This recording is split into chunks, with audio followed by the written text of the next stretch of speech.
Quiero ver si los reconozco. Leonard, Howard y... Lo siento, ¿cómo te llamas, cielo? Hola, niño guapo. Esperaba que vinieras.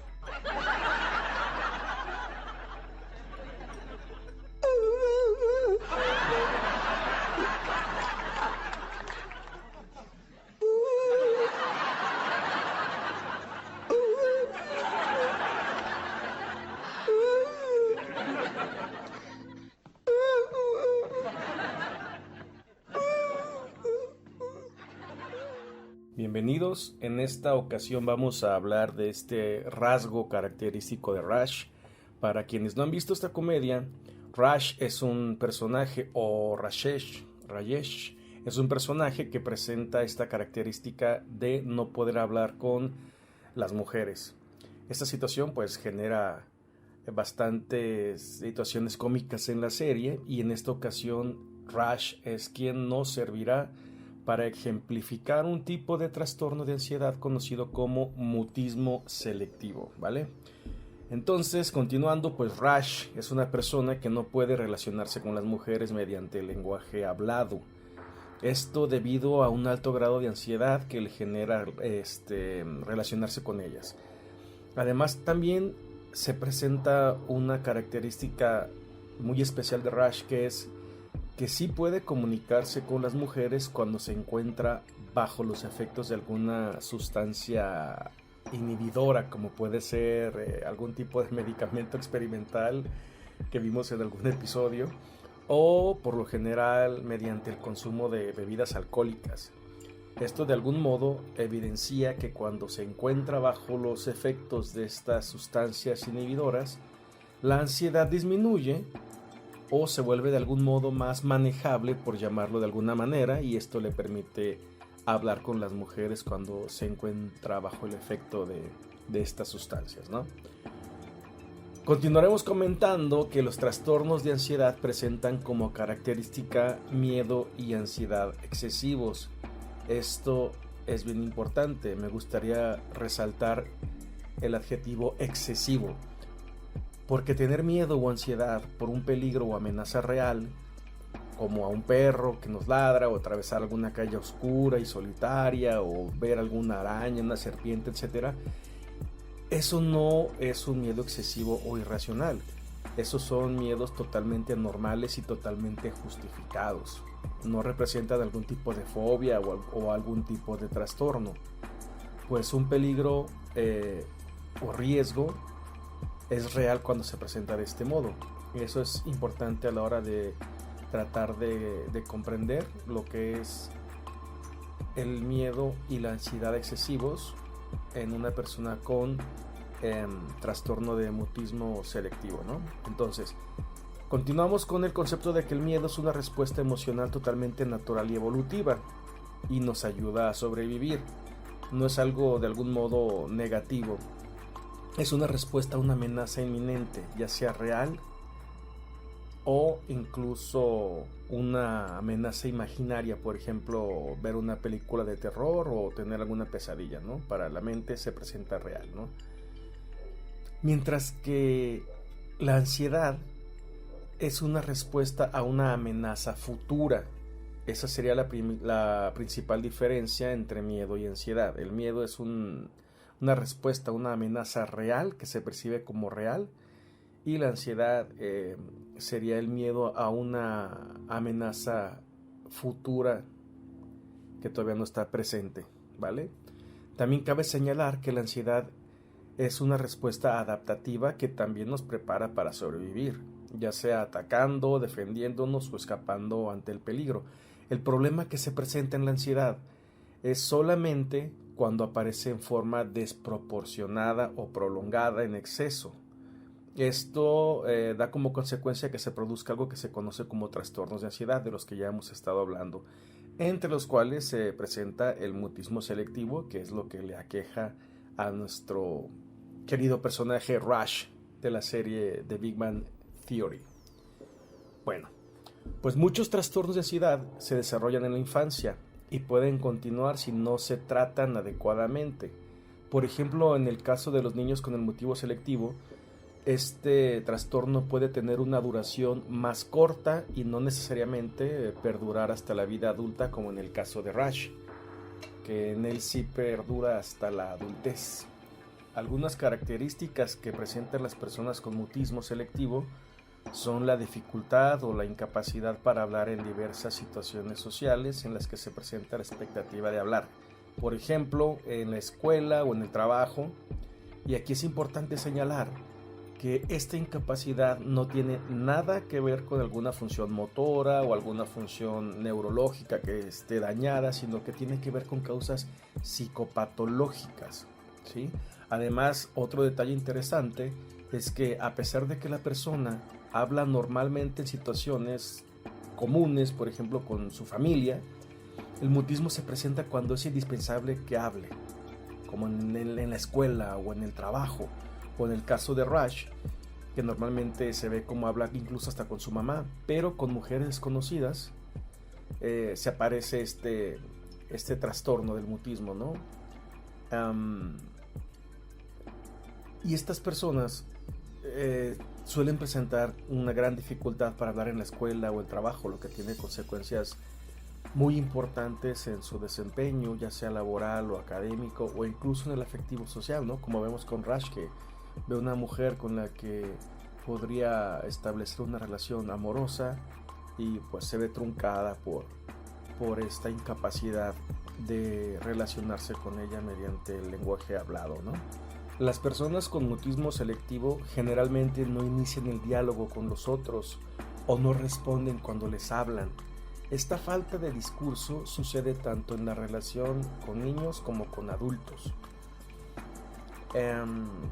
Sin embargo, también se puede presentar en ocasiones que estas personas no hablan ni siquiera con amigos cercanos o parientes de segundo grado como abuelos, tíos, primos. Muchas ocasiones, sobre todo en el caso de los niños, se reduce a los cuidadores principales o a los padres, ¿no? Esta falta de expresión verbal en ocasiones puede expresarse como gruñidos o por medio de gruñidos o con señas mediante el uso de las manos o simplemente escribiéndolo.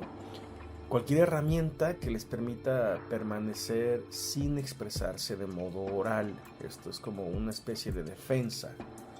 Las personas que presentan este tipo de trastorno suelen ser personas tímidas en exceso, con un gran miedo a la humillación social. Es por eso que tienden al aislamiento y al retraimiento. También pueden presentar algunos rasgos compulsivos, negativismo o incluso comportamiento controlador. Aunque estas personas no tienen ningún tipo de daño orgánico, como ya mencionamos, se ha demostrado que el mutismo puede estar directamente relacionado a la ansiedad. De hecho, en otras ocasiones a estas personas también se les llega a diagnosticar con otro trastorno de ansiedad como la fobia social, cuando lo que realmente están presentando es el trastorno de mutismo selectivo. Bueno, ¿cómo se produce o qué es lo que causa el mutismo selectivo? Pues se habla de afectividad negativa en el desarrollo de este trastorno. Por ejemplo, se presenta en familias con historial de timidez o de aislamiento social. También se ha analizado a los padres de niños con mutismo como padres controladores o padres también excesivamente protectores. Y aunque pareciera que no hay suficientes pruebas, no se puede descartar también el hecho de ciertos factores genéticos.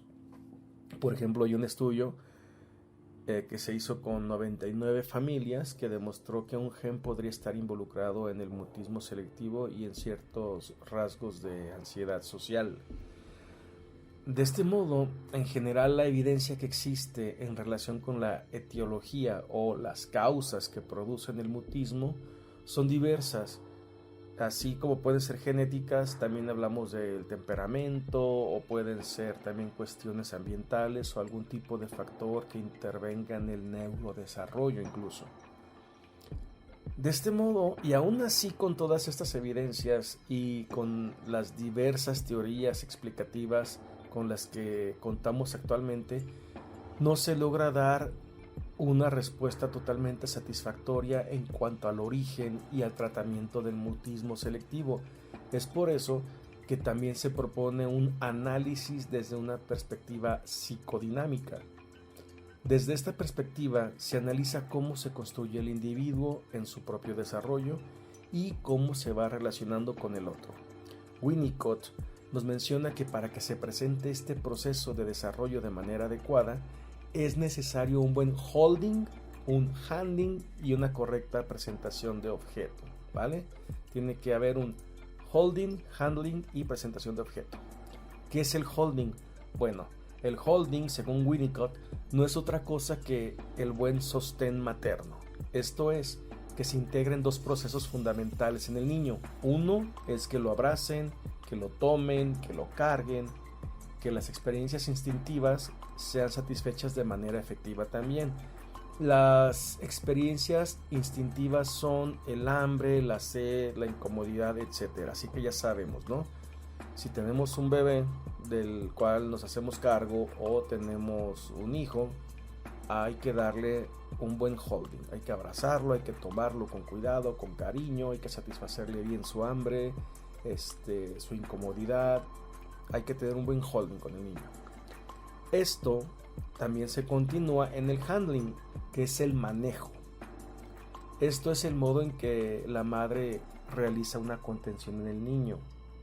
Esto es literalmente cargarlo, ¿no?, en los brazos. Pero va más allá simplemente de cargarlo. Se trata de la atención emocional a las señales que emite el bebé. Esto es el sostén, ¿vale? Esto es un sostén emocional y psicológico que la madre o el cuidador proporciona al bebé. Esta es la importancia del holding, porque das todo el sostén emocional, ¿vale? Y el tercer factor del que nos habla Winnicott es la presentación de objeto. La presentación de objeto refiere a cómo el bebé de un modo progresivo se va aproximando a la realidad y desarrollando un yo propio respecto de la madre. Porque inicialmente el bebé piensa que la madre y él son la misma cosa. El bebé atribuye, por ejemplo, al pecho de la madre un sentido de omnipotencia. Llega al pecho a darle leche y el pecho es la fuente de todo su placer, es la fuente de calor, la fuente de afecto. Es como si el pecho y él fueran uno, ¿no? Y esto produce una desilusión cuando el pecho se retira. En esta etapa, el bebé comienza a comprender que la madre y él, o el pecho y él, son dos entes distintos, por decirlo de algún modo. Se empieza a formar su propia identidad, el yo. Esta etapa es fundamental para un sano desarrollo y, por consiguiente, esto deviene en la capacidad del niño para realizar relaciones significativas y satisfactorias con la realidad externa y con los demás. Yo no soy mi mamá, yo no soy el pecho, yo soy otro, entonces existen los otros, existen otras cosas aparte de mí, y comienza el bebé a aprender a desarrollarse con los objetos externos, ¿vale? Estos aspectos son muy importantes en el desarrollo del niño desde la perspectiva psicodinámica. Y si se presenta algún tipo de afectación en estas etapas, podría ser muy determinante para la aparición del mutismo selectivo. También me gustaría mucho señalar que lo que mencioné respecto a estos tres aspectos de los que nos habla Winnicott es solo una breve revisión del tema. El tema es mucho más profundo, es mucho más rico y complejo de abordar. Si les interesa este tema psicodinámico, podríamos hacer otro episodio que trate de la visión de Winnicott respecto al mutismo selectivo, ¿vale? Para concluir, el mutismo selectivo, según la psiquiatría, es un trastorno poco frecuente que se presenta alrededor de los 3 años de edad y tiende a ser crónico. Aunque este trastorno es poco común, y por lo tanto no existen suficientes estudios para llegar a conclusiones 100% satisfactorias, muchos consideran que el tratamiento más efectivo es la terapia cognitiva conductual o el uso de los ISRs, que son los inhibidores selectivos de la recaptación de serotonina, que comúnmente son recetados para tratamiento de la depresión y algunos otros trastornos de ansiedad. Sin embargo, con la evidencia actual se observa que el mutismo selectivo va más allá de lo planteado por la psiquiatría, porque la psiquiatría lo plantea simplemente como dentro de los trastornos de ansiedad. Y es en la perspectiva psicodinámica en donde se pretende dar un marco teórico en base al desarrollo del niño y cómo se va relacionando con el mundo exterior y con los objetos, proponiendo cómo el desarrollo emocional del niño es un elemento fundamental para comprender cómo se genera el mutismo selectivo y cómo se va implementando en el yo como una especie de defensa psíquica, ¿vale? Pues este fue el video sobre mutismo selectivo. Yo soy el analizante, te agradezco que hayas visto el video y como siempre te recomiendo que si consideras que tú o alguna persona que esté bajo tu cuidado puede estar presentando algún síntoma relacionado con el mutismo selectivo, pues acudas a un profesional de la salud. De nuevo te agradezco y nos vemos en el siguiente video. Adiós.